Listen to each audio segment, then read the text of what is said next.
energy fill the skies.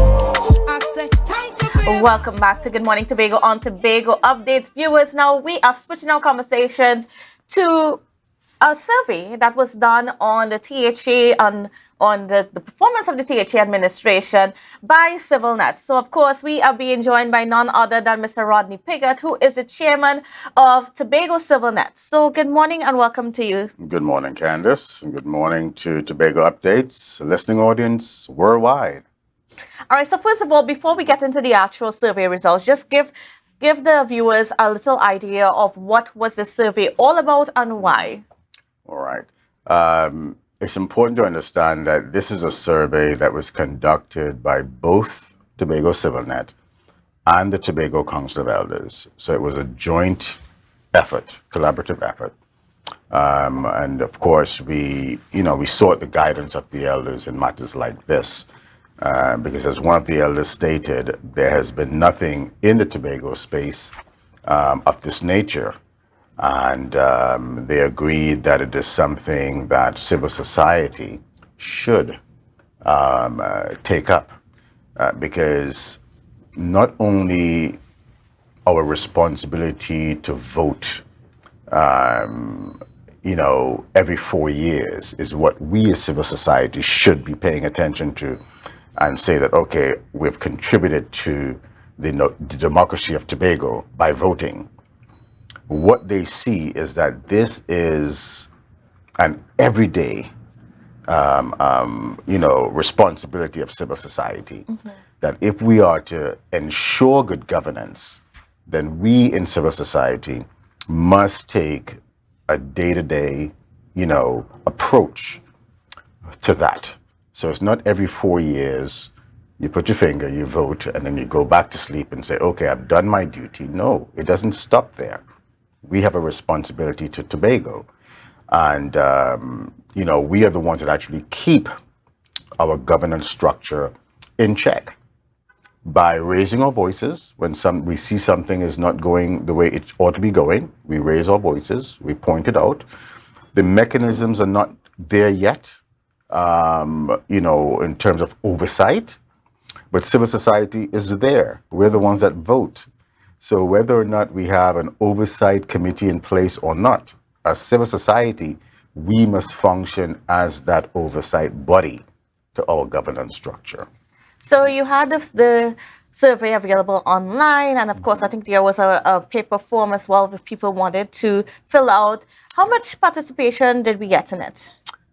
We got very good participation. Last year, we had about 315 people that participated, and this year we got 300. So that was very good in our estimate for persons that actually took the time to actually, state their opinion, their perception, what they thought, and so forth. Again, we must remind ourselves that this is something that there's no precedent to it. So it's not something that we have been doing for years and years and years and years. So it's going to take some time for civil society, the average person, to get accustomed to being asked their opinion, their perception. Well, how did you think our government performed last year? How do you think the divisions performed, and so forth? What do you think about the assemblymen, and so forth? How do they respond to the people? These kind of questions are not questions that have normally been asked down through the years. Yes. So now it's going to take some time for people to get accustomed to that. Mm-hmm. All right? And we expect it to happen because even before the survey results were out, and even before the survey was actually launched, I was getting requests from people, well, when is the survey? And when is the results coming out? So there are people out there who are already perched and are anticipating this type of activity. And so we're looking forward to that growing, where civil society sees this as a tool that they can use, not a punitive tool against the governance structure. It's very important that we stress that. This is not a punitive tool. This is a tool whereby our governance structure can get that kind of feedback from the public, good, bad, or indifferent, as to how they're performing, and use that kind of response to sharpen themselves, deliver better services to the people. So it's not a punitive tool. There's no right of recall or anything of that nature the people has. Based on a survey, there's nothing we could do to our governance structure. And said, okay, we voted very poor, so therefore you're out. We can't do that. But they could receive that information, listen to that information, and say, okay, perhaps I could do better in this particular area. That's really the crux of it. Yes, and then getting into some of the results of the survey. Now, we see here that just about 34% of the respondents rated the T.H.A. performance as positive, which means that there's quite a bit, about a 46% thereabouts, that it was negative. And, what were some of the analytics behind those statistics? Well, it's important to see that even though it's 46% negative, last year it was about 51 to 56% negative, and only about 20 to 22% was positive last year. So this year it has increased in the positive perception, and it has decreased in the negative perception. So it's going in the right direction. It's going in the direction that we, the people, want it to go in. Because we must emphasize again that we want the governance structure to succeed. It doesn't matter who is in office. Yes. We want them to succeed. Why? We hired them. No employer hires an employee and then talks bad about them behind their back or want them to fail. Because if I hire you and I want you to fail, that means my business is going to fail. It makes absolutely no sense. And so one of the things we want to do is to help civil society see itself in the driver's seat. You are the employer, they are the employees. And so therefore, when you rate them, it's not a punitive action. It's not that we want them to fail. We don't want to talk bad about them. We want to encourage them to do better. Why? Because if they do better, Tobago does better. That's the bottom line. And then one of the concerns that was highlighted in the survey is that of the accessibility to assemblymen, their transparency, their administrative leadership and accountability, adhering to their mandate. That there was a general, the response was very poor, right? That was the rating there. What does that mean to you when you saw that? Well, in those areas, the people are talking back, and what the people are saying, there were several areas in which the people saw, and I think you have it there, where the people saw that the performance was very poor. They rated it very poor, all right? And what the people are saying in that area is that, especially when it comes to the assemblymen and the way they relate to the public, what the people are saying there is that we're not pleased with the way you relate to the public, right? So even though they're saying very poor, below average, right? What they're really saying is we're not pleased. Now, some of the respondents will shout, I'm not pleased. That's a very poor. You see, some may speak in a softer tone, poor, and some may speak in an even softer tone, below average. They're all the same. I'm not pleased, right? So that is what the assemblyman should hear, right? Not the fact that I'm saying very poor, but the fact that I'm saying I'm not pleased. And therefore, if you hear I'm not pleased, then what that says to you is, or what you should respond to that as is, how can I improve myself? What is it that they're not pleased about? Let me check myself. Do I find myself coming off arrogant to some of the people? As far as accessibility is concerned, right? Am I returning calls, right? Are people calling and leaving messages and it's taken me days to get back to them, and so forth and so forth? Those are the things that you want to do with that kind of information. Not just look at the rating and scoff at it, but look at the rating and try to put yourself in the shoes of the actual civil society, the citizens themselves, the residents in Tobago themselves. Try to put yourselves in their shoes. And if you, as an individual, try to reach your assemblyman and you're not able to get through, right? You call them on Monday, and maybe by Thursday someone gets back to you. You know, you're not going to be happy about that. And so if you have a chance now to share your opinion on what you think about the accessibility to your assemblyman, that person is going to say below average, poor, very poor. And if you have a number of persons who had that experience, then you're going to get the kind of rating that you see here. See? And just to get into some of even the comments that came forward from the survey, there were comments such as, you know, the need for better oversight of the T.H.A. executive to improve good governance. So obviously the reform of the T.H.A. Act and, well, ultimately autonomy. And of course, that's not an easy fix. And we know what's going on where that is concerned. But that aside, you know, there's a lack of time for improvements to be felt since the new government was put into place. And I kind of want to stop here about this concern because, you know, when they first came into office, there was a general feeling they're new, they're very new, just let them get their feet wet and so on. But we're more than 2 years in, and this concern still lingers. Yeah, more than 2 years in, but in reality, 2 years in is still not a very long time. Now, if you were on your second administration, right, you got put back into office, so you had 4 years in, and now you're going back in again, you have another 4 years. Well, let's add another 4 years onto that. Let's say you're now 16 years in, right? You can no longer say, you know, hey, I just got here, give me some time.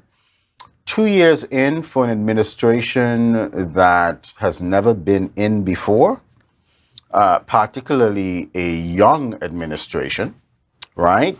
They're going to take some getting used to, you know, to driving that vehicle. That's a mammoth vehicle to drive, and it's going to take some time to get used to that. But there are some things that you know you do when you are new in an environment. If you go on a job and you are brand new in that office space, you know, you're going there with a bit of humility. You know, you don't go in there with your chest stuck out, you know, I run this place and da da da da da. You're going with a bit of humility. You know, you try to find the persons who have been in that space for a while, who knows what's going on and so forth. Try to feel out who's there and maybe get some guidance, some advice, take some advice from some persons who are doing well in that space and who have some good advice to offer you. So you don't just go in there and think, okay, I got this. You know, you go in there with a sense of humility and look for guidance. And so when you do that, then you are ensured that you're not just going in there and winging it or looking to now learn the hard way. You can now stand on the shoulders of those who have been there before, those who know how it works. You can stand on their shoulders and avoid some of the pitfalls that they may have fallen into when they first started off. So that's what a person does when they are new in a particular position. What the administration must now ask itself is that how I went into office, right? Because if I didn't go into office like that and, you know, and seek the advice of those who perhaps, you know, have been in this space for a while, they know more than I know. And that's publicly seen. The people see that. They see that this young administration has taken post, and they're looking to others to sort of help guide and fill in where they may not know certain things. When the public sees that now, they may tend to have a different response to your administration than if you just go in there and try to wing it on your own. You may find then that the criticisms may be more harsh towards you now because of how you took office. I'm not saying that that's how the administration did it, but these are the questions that results such as this must now stimulate in the minds of the administration. So not just the results, but look at what the results are really saying. What are the people really saying in those shouts that they're saying very poor and poor? What are they really, really saying to me? And then just, as we're getting ready to wrap up, just to go through even some more of the comments that were coming forth from the survey was that of the job contract situation that many T.H.A. employees experience, where they cannot get a permanent, secure position was one. The sense that there's a lot of vindictiveness in the T.H.A. and the political climate, it's not so conducive at this point in time. There's poor function in public services, lack of opportunities for youth, calls for immediate change, and a hope for better governance and improvement with the community involvement. And those are great comments. I mean, we had about 102 comments, and these were sort of condensed. Our technocrats use artificial intelligence, so yes, they're trying to really step up the game there, to really condense a lot of that information, and what you're actually reading there is absolutely correct. People are saying and have said in their commentary that there is an air of vindictiveness. This is what they're picking up. And this could be simply based on how you do things. Not that you've done things, but how you've done those things.